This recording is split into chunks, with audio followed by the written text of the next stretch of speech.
Hey, welcome to Life in the Leadership Lane. I'm your host, Bruce Waller, where I get to talk to leaders that are making a difference in the workplace and in our community. What did they do to get started? And what are they doing to stay there? And oh my goodness, are you in for a treat today as I'm bringing you another special guest? As today I'm getting to talk to Adam Lowy. He's the founder at Move for Hunger. And he is doing a lot of exciting things. Adam and I met in the mobility space many years ago, and I'm so honored to have you on the show. How you doing, Adam? I'm doing great, Bruce. Thanks for having me. Man, okay, I just want to kick this off. You recently were on the Kelly Clarkson Show, and I want to just I want to ask you, what was that like, talking with Kelly Clarkson? Like, were you nervous? Talk about that. First and foremost, Kelly is way cooler in real life than she is on TV. So it was amazing to be able to meet her and even just have a little bit of small talk with her. But I also got to say, the magic of television, they advanced team that did a great job prepping me. I feel like I was prepared. I was comfortable. The most nervous I got was when I sat down on the couch and then I realized the cameras were on me. I'm like, what do I do with my legs? That was the thing that I couldn't figure out what to do. What do I do with my legs? That's where I got in my head. That is so great. I love that. And you got a lot of great visibility there and bringing awareness for Move for Hunger. I just love everything that you're doing. And I recently was at our Unigroup Learning Conference and I got a chance to meet, reconnect with Taylor, one of your team members, and Jennifer was there and just everything that you're doing. But for those who don't know about Move for Hunger, all of the listeners, share a brief highlight of who Move for Hunger is and how you serve your customers. Move for Hunger is a national nonprofit organization, and we work to mobilize transportation resources to deliver surplus food to communities in need. So, whether that's picking up food from folks moving and getting that to food banks, whether that is working with farms and distributors to think about bulk food that would otherwise go to waste, and ultimately all that for the people that need it most. So, it's connecting those resources, and I'd say our team does that really well. Yeah, I love that. You know, something we have known each other for a long time, and one of the things that really got my attention was that we had a truck pull in Yes, Texas, sir. in Dallas. It was so much fun, raising money for Move for Hunger, and something caught my attention. And when I walked by your tent, it said 4,057,910 people in Texas will go to bed hungry. And it brought it to a different light for me. I walked away from that event. Yes, it was a fun event. It was connecting. We raised money. That's all great. But I had a different mindset after that. And so just the work you're doing is really impactful. Let me just kind of start by asking you a little bit about the Adam Lowy story. Like, I would love to hear where you grew up and like your passion is incredible. How in the world, like what led you to where you are today? So I grew up in Monmouth County, New Jersey. Went to college, Arizona State University. Went as far away Ooh, from the beach as possible, out to the desert. Was incredibly involved in in school, student government, all that fun stuff. Was a marketing major, but through being involved on campus, my job was bringing events to hmm. campus. I loved events. I had Microsoft come and do a tour and like these big brands, and it was really cool. And as a marketing major, I'm like, this is what I want to do. My senior year, interned at MTV Networks. I took the train to Manhattan, slept on my cousin's couch one of those nights a week, and I thought for sure that this is where I was going to work. But I graduated in 2008, which wasn't the best time to graduate. Hmm. The country kind of went into a little bit of a hiring freeze as we slipped into a recession. And I ended up graduating, and that summer went back working on a moving truck where my family's been for 100 years now. My grandfather started it. Oh, So well. growing up, I had the pleasure of working on a moving truck. And I'd say everybody should work on a moving truck growing up. It builds character. It's playing. But beyond that, it's fun. It's different work, different jobs, different people, interactions. I think really important skills to build early on in life.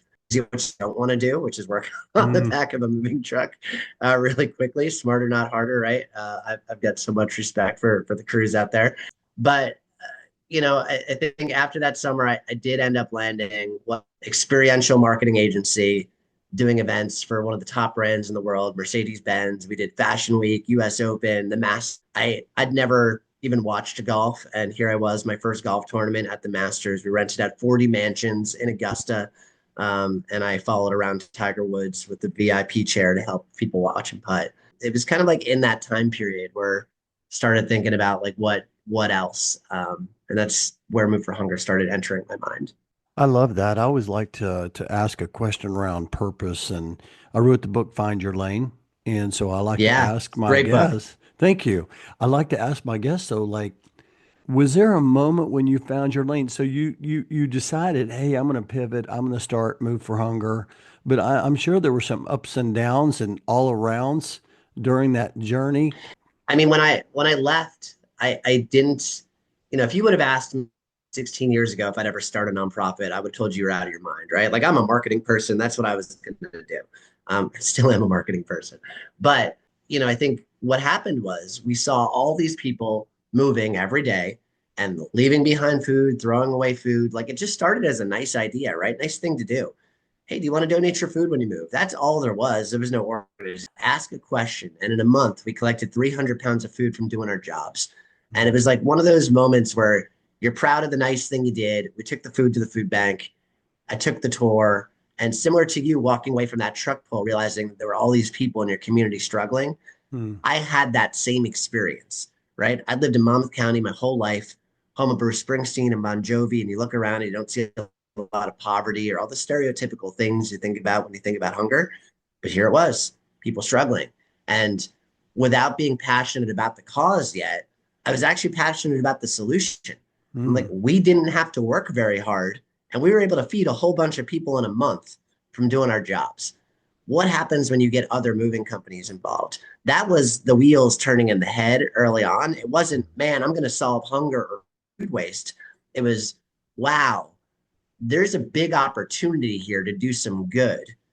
And when you think about process and how to scale that process, I'm like, I know movers. Movers are good people. Hmm. Movers want to do the right thing. Movers are already involved in their communities. Hmm. Let's give them something simple to do. Let's something that resonates with their customers, something that impacts their communities. And as we began to pilot and test, we found the same results. People started to really kind of mobilize around this and get excited about this. And eventually I became very passionate about hunger and food waste. But I'd say even the thing that drives me today is how do you scale the solution?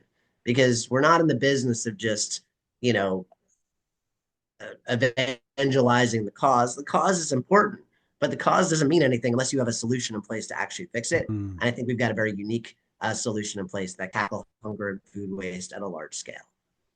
I love all of this. This is fantastic. I know that you're doing some great things. I want to talk about a couple of those, but before I do that, I do want to talk to you about Move for Hunger, the landscape. Like, what kind of challenges?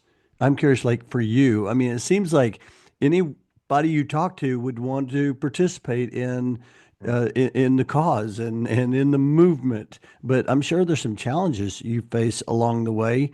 What are some of those challenges, just for for the listeners? Number one, we always need to grow, right? So growing the network, there's a huge need out there. Mm, 47 million Americans struggling with food insecurity, but also food being wasted at a massive scale every day.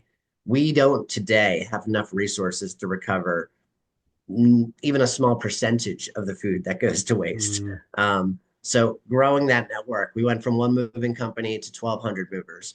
We launched in relocation. We've got most of the large RMCs, but we don't have all of them. We don't mm, have every major van line or every major moving company. We want more. We launched a multifamily housing program to get in with apartment communities because 74% of people move without a moving company. Went from a small pilot to about mm, 500,000 units. It's great to see growth. And now we're actually breaking into the freight and logistics space, which we're really excited about as we add cold storage and refrigerated trucks to the fleet of companies willing to give back and donate their time and resources. Um, but it's still a drop in the bucket. And then you look at just like you would in a for-profit company, you've got to make money. There's only so many dollars to go Mm, around, right? And there's also a ton of really great causes that we're competing with, that are also very worthy of your dollars too. So part of it is continuing to reinvent ourselves and make sure mm, that we can really connect with our partners, with our donors, with our volunteers, making sure that people feel value, see the impact when they donate $1 to Move for Hunger, understanding that that $1 provides 4 meals for families. mm, And how do we make sure that message gets out there?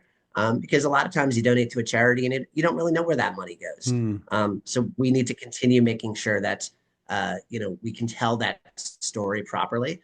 And also, unlike a food bank where you can go in and tangibly see the food on the shelves or volunteer your time, you can't really do that with Move for Hunger, right? You mm, can't come into our warehouse. I mean, you can, but it's a very small warehouse and there's only one of them.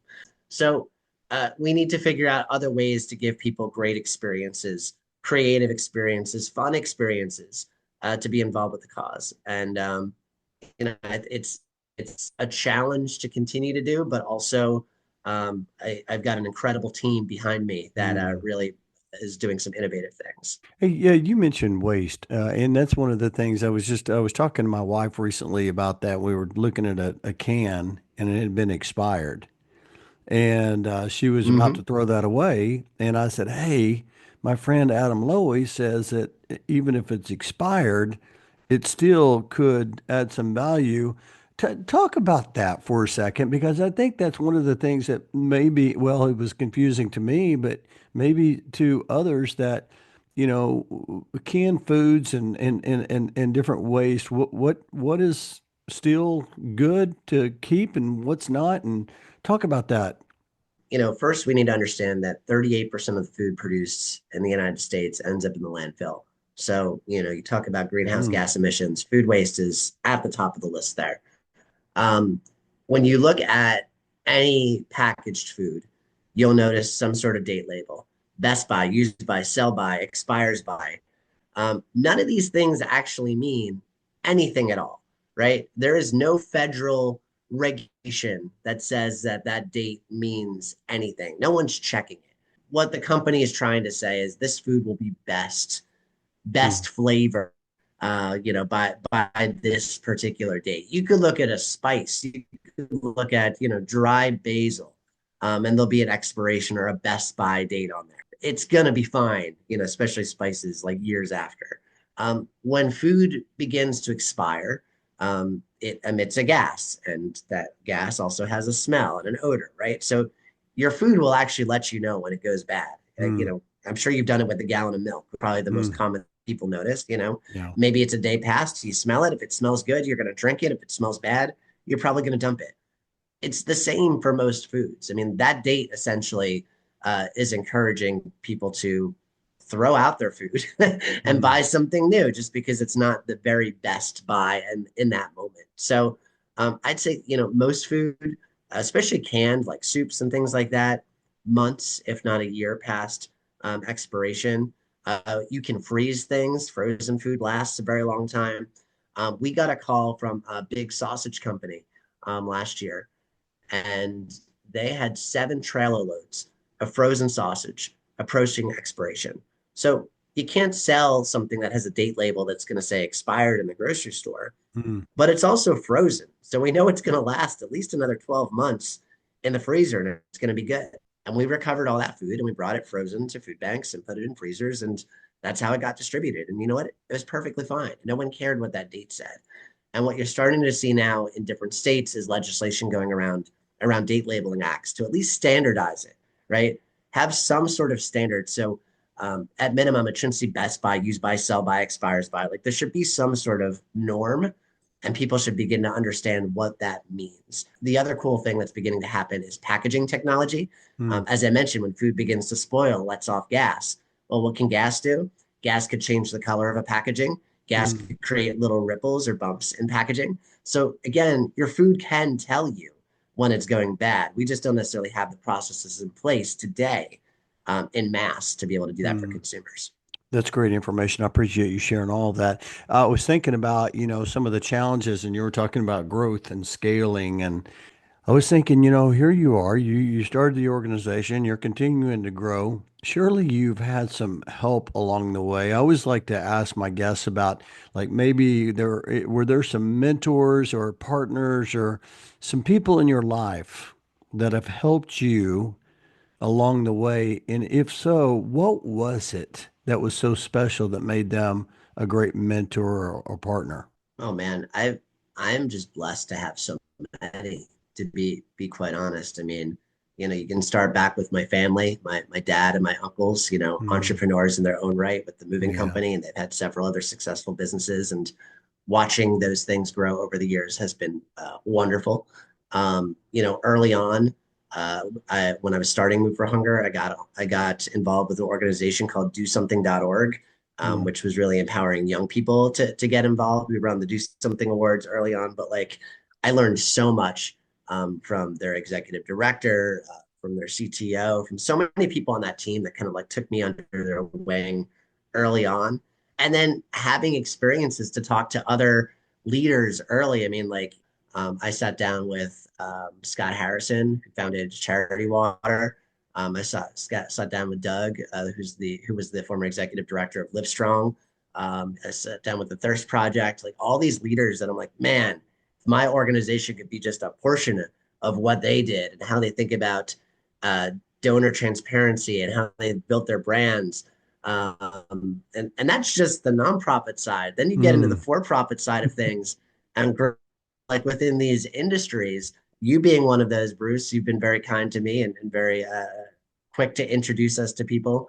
But early on our board of directors, Dave Witzerman, who was the former CEO of Wheaton Van Lines, we piloted with them, and Wheaton Dave could have been the guy that said this is going to be a Wheaton thing, but instead he introduced me to the CEO of every other major van line and said, "Hey, guys, we got to make this an mm, industry thing." And so grateful to have leaders like Dave and Pat McLaughlin, who's the head of the Illinois Moving Warehousemen's Association, and now folks on the multifamily and relocation side. I've got Tanya Maritini and Rick Schwartz, and like, I'm blessed. mm, I've got great people that have helped steer and guide me, and I'll say I'm not shy about reaching out. I've got like, as you grow in whatever your professional career is, you develop this, and it's not your LinkedIn network of 5,000 people. It's these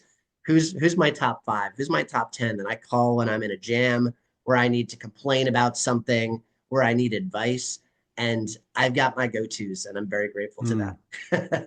I love that. I can feel your passion. I posted something earlier today and it said, if you love what you do, if you love your association, if you love your people, you need to get out there and tell people about it. Yeah. And I love all that. I One of the things I really am grateful for is being able to put your story in my new book, Drive with Purpose. I'm holding it up for those who are listening.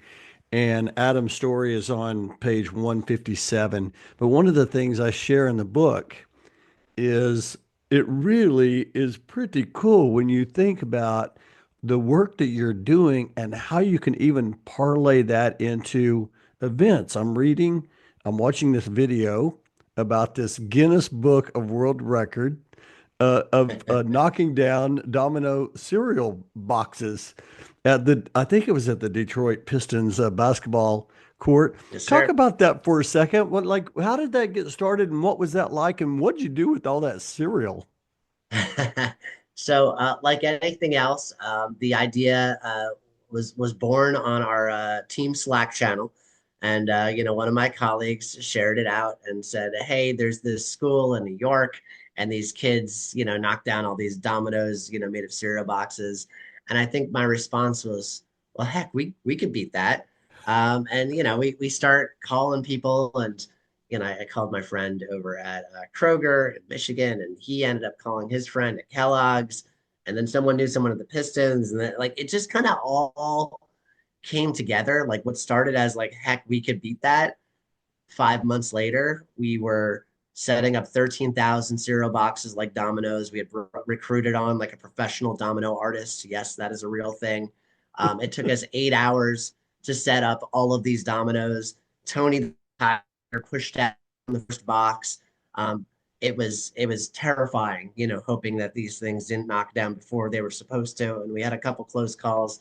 And all of that food we ended up bringing over to Gleaner's Community Food Bank in Michigan, and the Michigan Dairy Council also donated a gallon of milk for every box of cereal that we toppled. Um, for us, that event was an opportunity to raise awareness, right? I talked about marketing, brand building. Yes, we gave 13,000 cereal boxes to a food bank, but we're also now enshrined in the Guinness Book. We had a ton of Mm. media that was there, and we're going to continue to find those opportunities to be able to take action. The truck pulls that you've seen, those are part of them. We're doing a number of other community events this year. We've got a few maybe other secrets. We'll see if we can pull something off before end of year.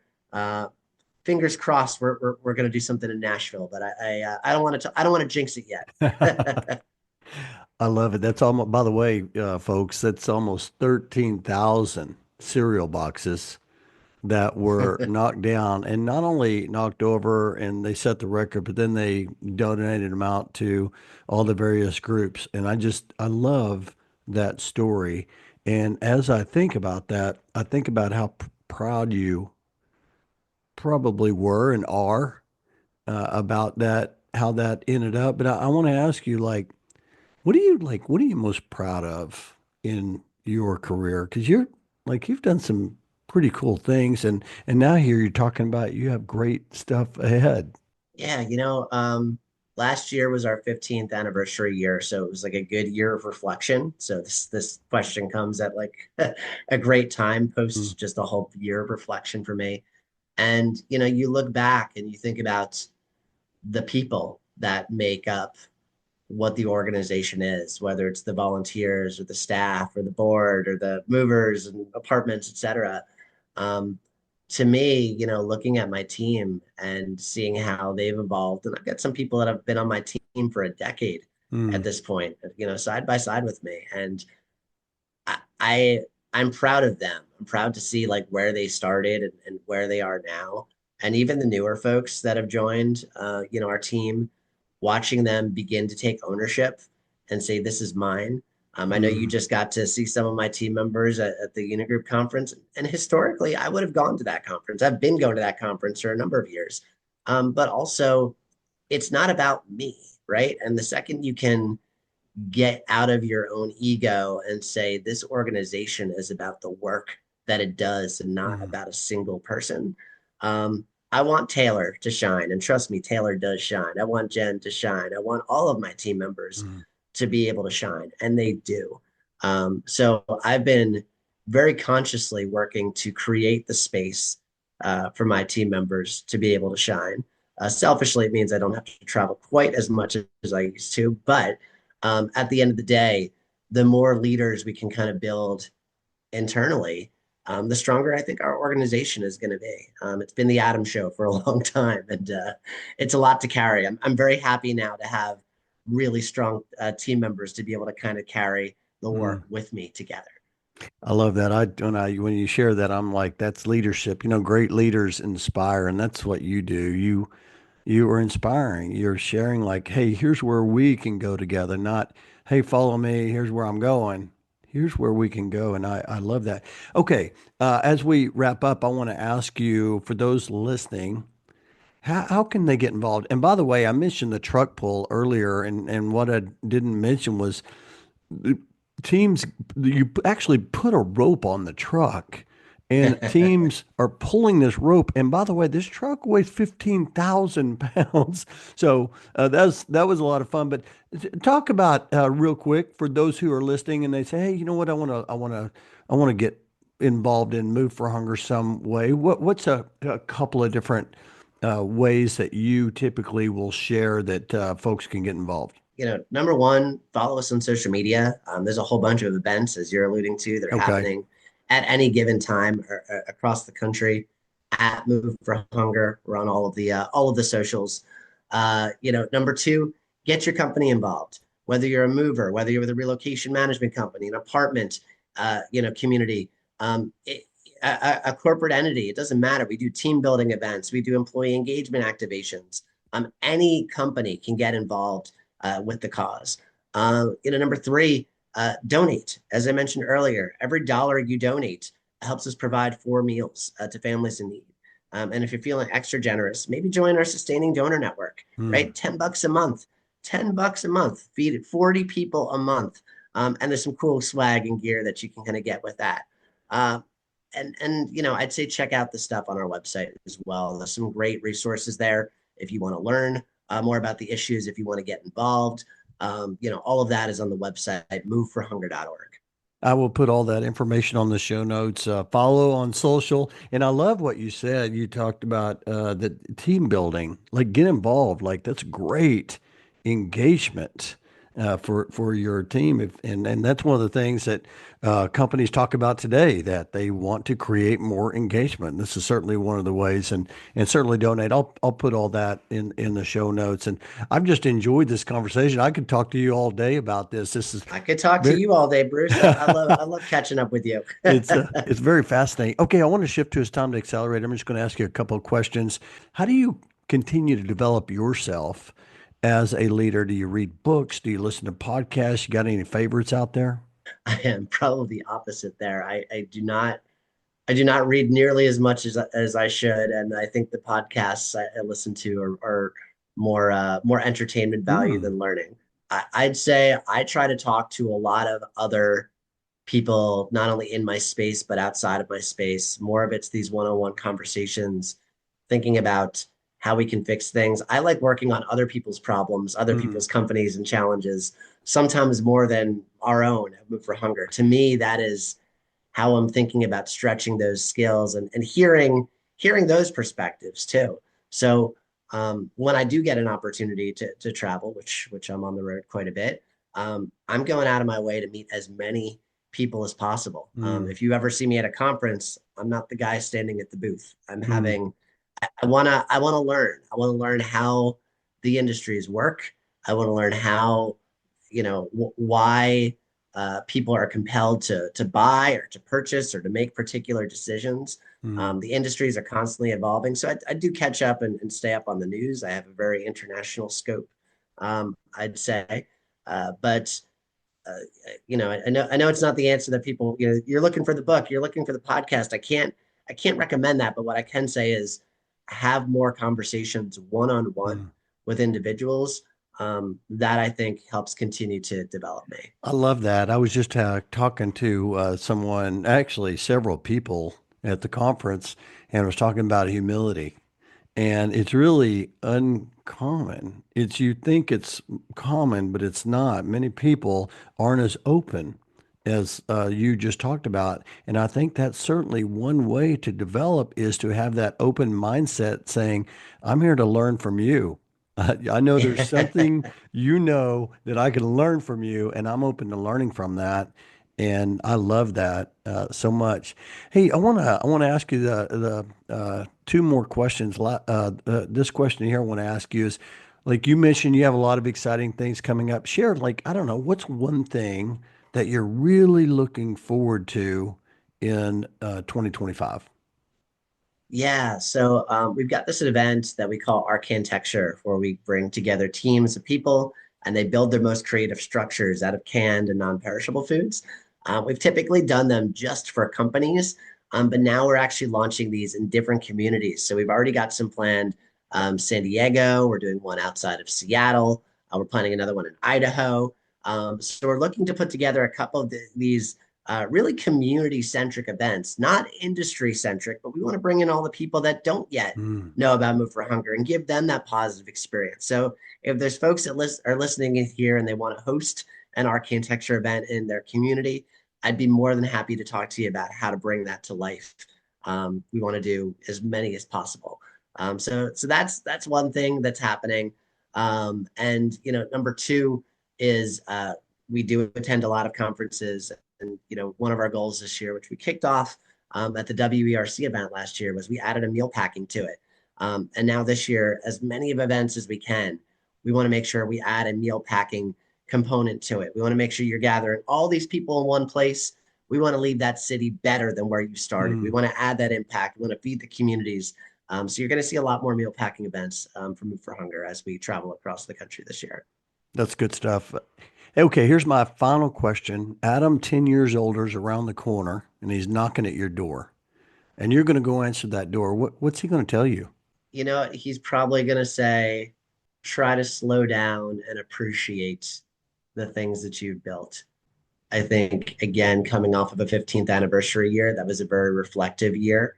But I don't think I always give myself the space to pause and reflect and say, man, look at what we did. Sometimes it's just for a moment that I'll do it, and then it's right back into it. But I think that self reflection is important in not only individuals but for business, and it allows ourselves just to kind of breathe for a moment, and also just appreciate that they, regardless of how hard your day or your year or your quarter's going, things have gone pretty good. We've this is our 16th year. I'm proud of what we've accomplished. I'm proud of our team. I'm proud of our network. um, there's always going to be hard days, but I'm very pleased with where we are right now in our continuation as an organization. My sister calls that tasting the fruit, and I love that. That's a Yeah. wise 10 years older, Adam Lowy. Adam, this has been so much fun. Hey, okay, so for those who got to hear the message today, hear the podcast, for those who got or watching it, and they want to, I don't know, they want to follow you. I'm going to put some links in the show notes on Move for Hunger and some of the things we talked about. But if they want to connect with you, how is the best way for someone to connect or follow you? LinkedIn. That's probably the best way to find me. I am not on all the other socials personally, but if you want to find me on LinkedIn. I'm pretty easy to get a hold of. As I mentioned, I love talking to people, and I'd be happy to connect. That's fantastic. And again, I'll put that in the show notes. And thank you, Adam. Thank you. Thank you. Thank you. I appreciate you coming on the show and sharing all the good things that you and your organization is doing. And I'm excited to watch the road ahead. And of course, I appreciate our friendship. And I can't wait to share this conversation. I appreciate you, Bruce. All right. I'll talk to you later.